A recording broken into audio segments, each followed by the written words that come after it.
In 1822, Te Whirowhiro, paramount leader of Waikato, looked out from the top of Mātakitaki. Mātakitaki is a raised hill, sitting in a strategic position between the fork of the Waipa River and the Mangapiko stream. It overlooks the main route into Waikato territory and was defended by a network of 3 pā, or fortresses. They were surrounded both by walls and ditches and the natural defences of the rivers, dense bush and steep banks. About 5,000 Waikato Māori were sheltering inside. Warning had come of a tauā, a war party. Now about 3,000 warriors of Ngāpuhi were outside. Ngāpuhi were there to avenge defeats in earlier conflicts with iwi from Waikato and Hauraki. Leading them was Hongi Hika, paramount leader of his iwi, recently returned from a voyage to England. And thanks to Hongi's efforts on that trip, Ngāpuhi weren't just armed with traditional weapons like taiaha and patu. They also held hundreds of European muskets. At first, Te Whirowhiro took Ngāpuhi by surprise, raiding one of their camps, killing about 100 warriors and capturing some of their muskets. But when his men returned to celebrate their victory, they were hit with musket fire from across the river, which killed combatants and non-combatants alike.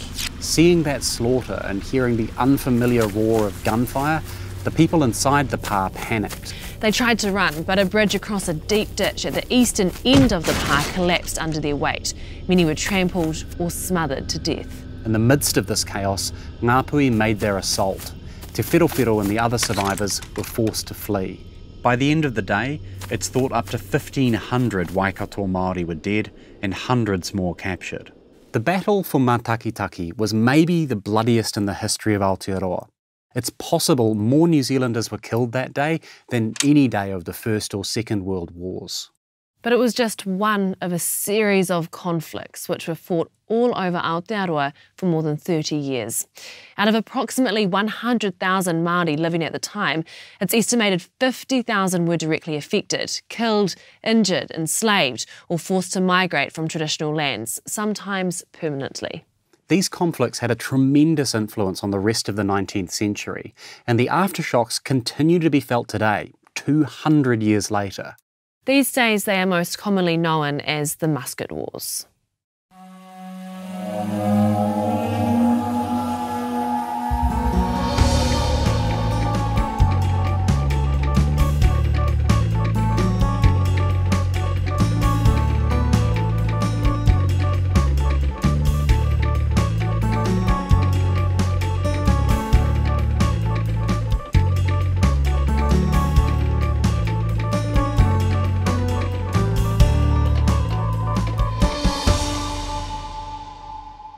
So how did the Musket Wars begin? Let's start by setting the scene.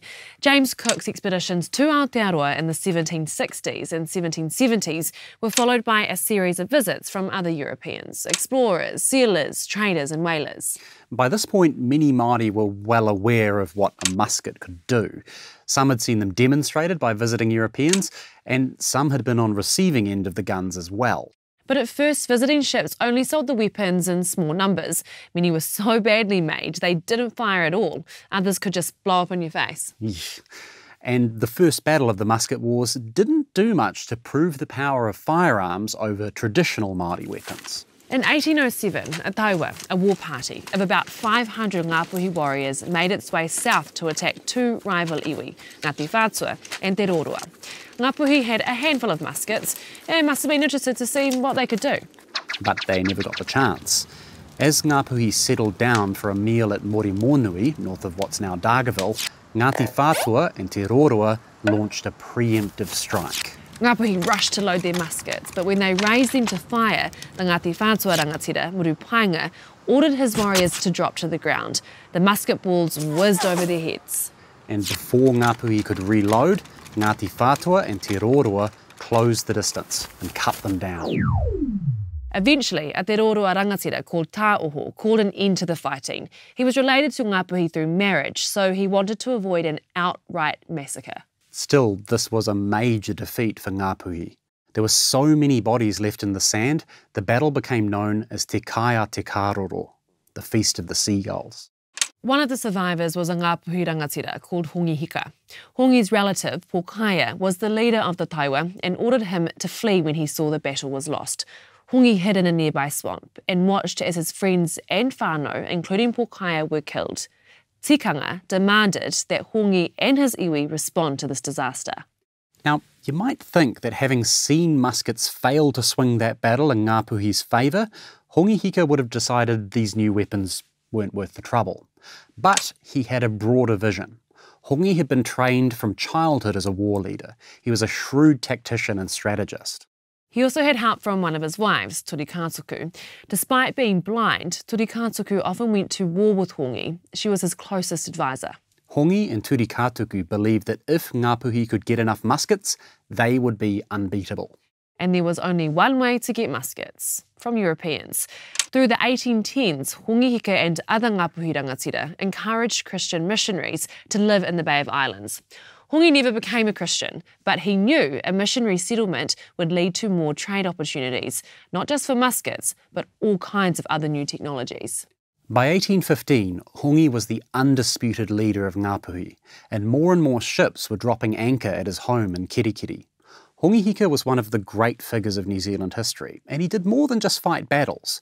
He was a talented artist. He carved this self-portrait for the missionary leader Samuel Marsden. He was also a lover of innovation. He encouraged his iwi to adopt new tools and crops and to learn reading and writing. In 1820, he travelled to England with missionary Thomas Kendall, and while there worked with academics at Cambridge University to create the first Māori dictionary. He spent the rest of his time in England building diplomatic ties. He acted as an ambassador for Ngāpuhi, meeting with British aristocrats. He even had an audience with King George IV. King George gifted Hongi a suit of chainmail armour, which he later wore in battle. It saved his life at least twice. But Hongi's visit to England wasn't only about diplomacy and dictionaries. When he travelled back to Aotearoa in 1821, he stopped in Sydney and picked up several hundred muskets and a huge supply of ammunition. These weapons kicked the Musket Wars into overdrive. So traditional Māori warfare was mostly hand-to-hand combat with weapons like taiaha and patu. Almost overnight, Hongi Hika changed the game. He introduced massed volleys of musket fire, which could cut down enemies up to 100 metres away, making his forces all but unbeatable. Or at least that's one theory. Other historians argue guns alone were too unreliable and inaccurate to give musket-armed taiwa a major advantage in battle. As Dr. Paul Darcy points out, fear of firearms and cannons soon gave way to an acute awareness of both their potential and their limitations. There are examples all over the Pacific of musketeers being overcome when their opponents anticipated their musket discharges and rushed in while the guns were being reloaded. Many historians say muskets alone weren't enough to fundamentally change Māori warfare. They argue what really tipped the balance was another European introduction: the potato. Potatoes were much easier to grow than kumara, and unlike kumara, potatoes weren't tapu, so there were fewer restrictions on who could grow them. This meant the best gardeners, who were also often the best warriors, could spend less time farming and more time fighting. Also, potatoes could be carried long distances without rotting, which meant warriors could attack distant targets and support long sieges. Some historians think potatoes were so important to these conflicts that the Musket Wars should be renamed as the Potato Wars. Wonder why that hasn't caught on. In any case, by the end of the 1830s, Ngāpuhi taua had reached all over the North Island. The battle at Mātakitaki Pā in 1822 was just one of these conflicts. Ngāpuhi swept down the west coast all the way to Whanganui-a-Tara, Wellington Harbour, made repeated forays into the Bay of Plenty, East Coast and Waikato, and even travelled northwards to the top of Te Hiku. There are so many dramatic, heroic and tragic stories from these battles. You should really check them out. Some may have just happened in your backyard. Now, you might think, thanks to all his victories, Hongi Hika would have become like the Emperor of Aotearoa, ruling over the lands of the tribes he'd conquered. But actually, Hongi almost never occupied the lands of people he defeated. Territorial expansion wasn't Hongi Hika's objective.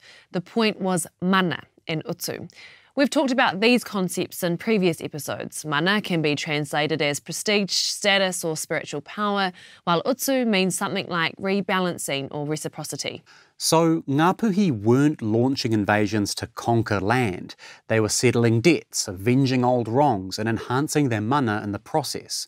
In fact, Hongi named his muskets after famous Ngāpuhi defeats as a reminder of the utu he needed to achieve. Utu also shaped the response of the tribes Ngāpuhi attacked. These tribes didn't just suffer physically or economically, there was a spiritual and psychological element which often couldn't be resolved without utu. And that didn't always mean attacking the people who attacked you. The victim of a raid by one iwi sometimes sought utu by attacking an iwi or hapū which weren't even directly involved in the original dispute. This could create cycles of violence that went on, but not always. Sometimes hapū and iwi were able to break the cycle, te hoho te rongo, to make peace. For example, in the aftermath of the Battle of Mātakitaki, Ngāpuhi made a peace offering by releasing several high-ranking Waikato women they had captured. This was followed by a strategic marriage between Hongihika's niece and Te Whirowhiro's brother, cementing a peace between their respective hapū. But when battles did happen, things could get very nasty. Missionaries wrote in horrified tones about what sometimes followed these battles, kai tangata, or cannibalism, and mokomokai, the taking and preserving of human heads. And just to be clear, historians question the accuracy of some of these accounts. Missionaries often wrote about what they heard secondhand rather than what they actually saw, and sometimes may have exaggerated the level of violence. But it's clear from Māori oral history and eyewitness accounts that kai tangata and mokomokai did happen during the Musket Wars. One of those eyewitnesses was Samuel Knight, a teacher at a mission school. He wrote about the aftermath of one battle he saw in 1836. Just a heads up, what comes next is quite graphic and you may want to skip ahead. So Samuel Knight says, "I came to a place where a number of bodies were laid out previous to their being cut up for the oven. A body, apparently that moment killed, was dragged into the camp before me. His head was cut off before I could look round. This did not seem to satisfy the wretches. His breast was opened and his heart, etc., steaming with warmth, was pulled out and carried off." And it wasn't just Pākehā who were disturbed by this. It was pretty horrifying to Māori as well. Eating any part of an enemy or taking their head was a serious insult to their relatives. So why did it happen? Well, utu and mana were significant factors, but there were other reasons. For one, kai tangata was thought to give protection against atua, gods or deities. Eating someone literally made them part of you. That was thought to give protection against local atua, which might otherwise rise up against you as an invader. Mokomokai, preserved human heads, also had practical aspects. They could be traded back to their relatives in exchange for a peace deal. Plus, it wasn't just the heads of enemies which were preserved. Māori preserved the heads of their own whānau as well. And while these aspects of Māori culture were disturbing to European observers, Māori were just as disturbed by aspects of European culture. For example, when a Ngāpuhi rangatira named Te Pahi visited Sydney in 1805, he was horrified to hear two men were about to be hanged just for stealing food. Te Pahi endeavoured to reason with me on the injustice of slaying men for stealing pork. With much earnestness, he urged his being allowed to take them to New Zealand, where taking provisions was not accounted a crime. So, yes, the Musket Wars feature plenty of gruesome stories, but so do all other wars in history. And there are also plenty of stories of heroism, perseverance and mercy, like the story of Te Waru of Ngaiterangi. His wife and children were captured when Ngāpuhi attacked Tauranga in 1820. While Ngāpuhi was celebrating their victory, Te Waru set out to rescue his whānau. Here's how historian and Waitangi tribunal member Ron Crosby describes what happened. Te Waru stealthily approached the Ngāpuhi encampment near the mouth of the Wairoa River, where he managed to disarm the Ngāpuhi rangatira, Te Whareumu. Te Waru handed over his weapons to Te Whareumu and asked him to bind him and take him to the encampment. Once there, he asked for the release of his whānau. Ngāpuhi was so impressed by Te Waru's sparing of Te Whareumu and his courage in allowing himself to be led into their encampment that they acceded to his request. Moreover, peace was made, and to mark the peace, the Ngāpuhi chief Te Morenga made a gift of a musket to Te Waru before the taua departed. Through the 1820s, an arms race swept across Aotearoa. Ngāpuhi desperately tried to maintain their advantage in firepower, while their rivals tried just as hard to catch up. But muskets were extremely expensive. Traders wanted up to 200 baskets of potatoes or 25 pigs for a single gun. This encouraged a vicious cycle. Much of the food production was done by mokai, war captives or slaves. More captives meant more food meant more guns, and more guns meant more opportunities to capture workers. Mokai were also part of a trade in mokomokai, the preserved human heads we mentioned earlier. European collectors and museums were obsessed with mokomokai. Demand was so high, traders were prepared to offer a musket for 2 heads. Hundreds of people were captured, tattooed and killed so their heads could be sold. Many heads were also stolen from burial sites. This trade was formally banned by authorities in Sydney in 1835, but persisted beyond that. In modern times, major efforts have been made to recover these heads from overseas museums and return them to their descendants. All this shows just how desperate the race for muskets got. Iwi and hapū who couldn't keep up often had to run for their lives. The area around modern-day Auckland, Tamaki Makaurau, was mostly deserted between 1825 and 1835 as local hapū fled to escape Ngāpuhi. These heke, or migrations, were widespread during the Musket Wars and often triggered further conflicts. One of the most significant was led by Te Rauparaha of Ngāti Toa Rangatira. In 1822, Te Rauparaha and his people were driven from their home in Kāwhia by powerful musket-armed rivals from Waikato. Over the next 2 years, Te Rauparaha gathered a coalition of 2,000 to 3,000 people made up of his own iwi Ngāti Toa Rangatira and several west coast and northern Taranaki iwi. They journeyed south to Horowhenua, Kapiti Island and Whanganui-a-Tara, Wellington Harbour. Sometimes this heke was peaceful. Te Rauparaha, like Hongi Hika, was skilled at building alliances, but he also fought many battles with iwi which opposed his heke. And unlike Hongi, Te Rauparaha did occupy some territories he seized. He made up for the loss of access to lands in Kāwhia by capturing territory around Kapiti and the Wellington region. Then, from 1827 to 1836, Ngāti Toa and its allies struck further, invading the lands of northern South Island iwi and Ngaitahu further south, devastating Kaikoura, Akaroa and Kaiapoi. This was partly to try and control the valuable trade in pounamu. But those who were successful early on in the Musket Wars didn't always remain successful. Hongi Hika died in 1828 after being wounded the previous year during a battle at Mangamuka, north of the Hokianga. That same year, Te Whirowhiro of Waikato launched the first of 2 successful taua in the Tāmaki, Whangarei and Tutukaka areas. Ngāpuhi's unchallenged dominance of the Upper North Island was over. In 1833 and 1834, Ngaitahu launched 2 taua the full length of Te Waipounamu, the South Island, seeking utu from Ngāti Toa Rangatira and their allies. And as more Taranaki iwi migrated south, conflicts broke out within Te Rauparaha's coalition over rights to resources. In 1835, those conflicts encouraged 2 North Taranaki iwi, Ngāti Tama and Ngāti Mutunga, to invade and occupy Rekohu, the Chatham Islands, home to the Moriori people. We're telling that story in a separate episode. Wars also ravaged the east coast, the central North Island and South Taranaki, as inland tribes got muskets of their own. Virtually every part of Aotearoa was touched by these conflicts. Our best guess is that 20,000 people died during the Musket Wars, the highest toll of any conflict in New Zealand history, more than the First or Second World Wars or the New Zealand Wars. Plus, the population of Aotearoa was far lower during the Musket Wars than in other conflicts. So if you think of the deaths as a percentage of the total population, the Musket Wars look even worse. However, you've got to remember the Musket Wars lasted more than 30 years, much longer than those other wars. So if you spread the 20,000 deaths over 38 years, the discrepancy isn't quite so large. But however you look at it, the Musket Wars were unusually bloody, and there are a few reasons for that.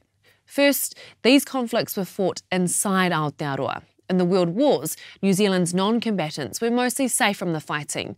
In the Musket Wars, they were right in the firing line. Second, and probably most significantly, when we talk about causes of death during any war, we're including deaths from disease, and the Musket Wars overlapped with the arrival of a bunch of deadly new viruses and bacteria from Europe. And it's likely Toa and Heke helped spread these infections and worsen their impact. Towards the end of the 1830s, the Musket Wars were finally coming to an end. Why? Well, again, there are several reasons. Probably the biggest was the end of the arms race, as historian James Belich puts it. The Musket Wars began when and because some Māori had muskets and potatoes, and stopped when and because everyone had them. Plus, Māori had designed new types of defensive fortification, the so-called gunfighter pā. These had networks of palisades with deep trenches and elevated firing positions, enough to make any attacker think twice. The spread of Christianity played a role too. While some of the missionaries helped perpetuate the wars by providing access to muskets, others preached against aggressive warfare and personally intervened to prevent conflict. As time went on, Christian teachings became increasingly influential. For many Māori Christians, it became a point of principle to turn the other cheek rather than engage in violent forms of utu. For example, Wiremu Tamihana Tarapipipi of Ngāti Hauwa was a rangatira who took part in several battles in the 1820s. But in the 1830s, Tamihana converted to Christianity and became a dedicated pacifist, putting an end to feuds and speaking out against violence. In the process, he became greatly respected even by some of his former enemies. In 1834, on the east coast, another Māori Christian, Piripi Taumata Akura of Ngāti Porou, imposed rules of warfare which banned cannibalism and killing wounded prisoners. The Musket Wars also had a big impact on the founding documents of modern Aotearoa. He whakaputanga, the Declaration of Independence, and the Treaty of Waitangi. Part of the reason the missionaries lobbied so hard for the treaty is they hoped British intervention in Aotearoa might bring an end to the conflicts. And some historians think Ngāpuhi hoped closer links with Britain would discourage Taiwa from southern iwi seeking utu for Ngāpuhi's attacks earlier in the war. You can also see that desire for security and stability in he whakaputanga, where the northern chiefs who signed the document say, "We invite the southern tribes to set aside their animosities, consider the well-being of our land, and enter into the sacred confederation of New Zealand." And while the Musket Wars continued after the signing of He Whakaputanga and the Treaty of Waitangi, British intervention did sometimes prevent violence. The final conflict of the Musket Wars ended in 1845, when British officials intercepted a Ngāti Tūwhare Toa en route to attack Te Ihupuku Pā in South Taranaki. The Anglican Bishop of New Zealand and a British Army major managed to talk both sides out of fighting. Ngāti Tūwhare Toa fired the final shot of the Musket Wars, symbolically into the air, before returning peacefully to Taupō. But even after these wars ended, the consequences kept rippling outwards and set the stage for the next major conflicts in New Zealand history, the New Zealand Wars. While the Musket Wars were raging, Pākehā were getting serious about colonising Aotearoa, and the places they chose to live were heavily influenced by the wars. In some cases, it was a mutually beneficial situation. For example, Ngāti Whātua encouraged Pākehā to settle in Auckland, Tamaki Makaurau, in the hope they would help defend the region against future Ngāpuhi taua. Other cases were much more messy. Settlements in and around New Plymouth and Whanganui were built on land some Māori had temporarily withdrawn from to escape pressure from rivals in Waikato. Pākehā then came in and negotiated to buy that land, while some or all of the rightful owners were elsewhere. As you might imagine, this led to some very tricky situations and triggered several wars. What's more, throughout the New Zealand Wars, the Crown relied heavily on Māori allies, and those alliances were heavily influenced by the Musket Wars. For example, in the Northern War, Hone Heke and Te Ruki Kawati fought a three-sided war against the British and a fellow Ngāpuhi rangatira, Tāmati Wakanene. Nene fought partly due to a personal rivalry with Heke, but also to preserve Ngāpuhi's relationship with Britain. Nene saw that alliance as crucial to preventing rival iwi taua from seeking utu. Similarly, when Hone Heke urged Te Whirowhiro of Waikato to attack Auckland, the Tainui chief refused. Instead, he vowed to defend the Pākehā settlement. Partly, that was because Te Whirowhiro saw Auckland as a strategic roadblock to any future Ngāpuhi taua. The Musket Wars help explain why Māori as a whole didn't unify against the British during the New Zealand Wars. For many, the trauma of those conflicts was just too raw. How could you make an alliance with people who might have slaughtered your relatives just a few decades earlier? But some managed to overcome that history. Remember Weremu Tamihana, the Ngāti Hauarangatira, who became a devout Christian? In 1825, Tamihana had participated in a taiwa which resulted in the death of Te Whirowhiro's grandmother. But he and Te Whirowhiro were able to put that old grudge aside. In the 1850s, Tamihana was instrumental in making Te Whirowhiro the first monarch of the Kingitanga, the Māori King movement, which aimed to unify iwi and retain Māori land and authority. And there's one final ripple of the Musket Wars, which we're still living with today. The horrific accounts of the wars from missionaries and other Pākehā writers painted a picture of Māori as an unusually barbaric or warlike people. Those narratives were used to justify British colonisation, and those justifications are still trotted out today. That's a bit hard to swallow, given many Europeans helped perpetuate these wars by, supplying all the muskets. And that Europeans have had plenty of their own nasty wars over the years. Plenty indeed. The Musket Wars were horrific, but that's the nature of war, not the nature of Māori.